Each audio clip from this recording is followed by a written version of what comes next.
सुप्रभात। महात्मा श्याम बिहारी लाल जी और बाबूजी की यह विशेषता थी कि वो अखलाक पर बहुत जोर देते थे। कहते थे कि आदमी में कुछ भी सिफ्त आ जाए मगर चरित्र निर्माण नहीं है तो सब बेकार। आप कहा करते थे कि जब तक आदमी का अखलाक सक नहीं होता उसमें दृढ़ता नहीं आ सकती, उसका पैर किसी भी वक्त गड्ढे में जा सकता है। इसलिए जहाँ तक संभव हो गुरु की याद बनाए रखें, जिससे समीपता भी प्राप्त होगी और उसके तेज से हमारे अंदर के दोष भी धुल जाएंगे, तो आपने अपने उपदेश में एक बार कहा था कि आदमी रोता हुआ पैदा होता है और औरों को रुलाता हुआ जाता है, अपने व्यवहार से हंसता हुआ जाता है।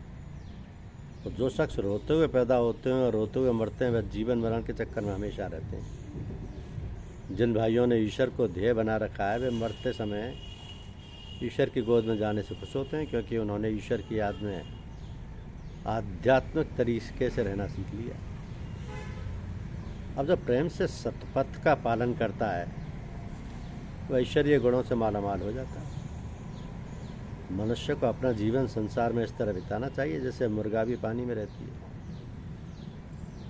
निकलते ही जल रहित हो जाती है। काम, क्रोध, लोभ, मोह, अहंकार सब ईश्वर प्रदत्त गुण हैं।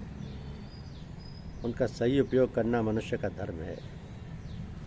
जो साधक ब्रह्म मुहूर्त में उठकर ईश्वर चिंतन नहीं करते उनके लिए परम पद तक पहुंचना कठिन है।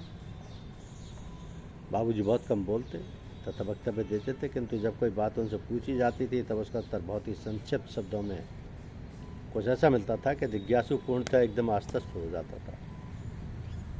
अब बाबूजी की विशेषता थी कि वह साधनशील व्यक्ति को किसी बुरे काम के करने से रोकने व अच्छा काम करने का उपदेश कभी नहीं देते थे। इसके स्थान पर वह अपनी दिव्य इच्छा शक्ति से उसे पवित्र करके ही छोड़ते थे।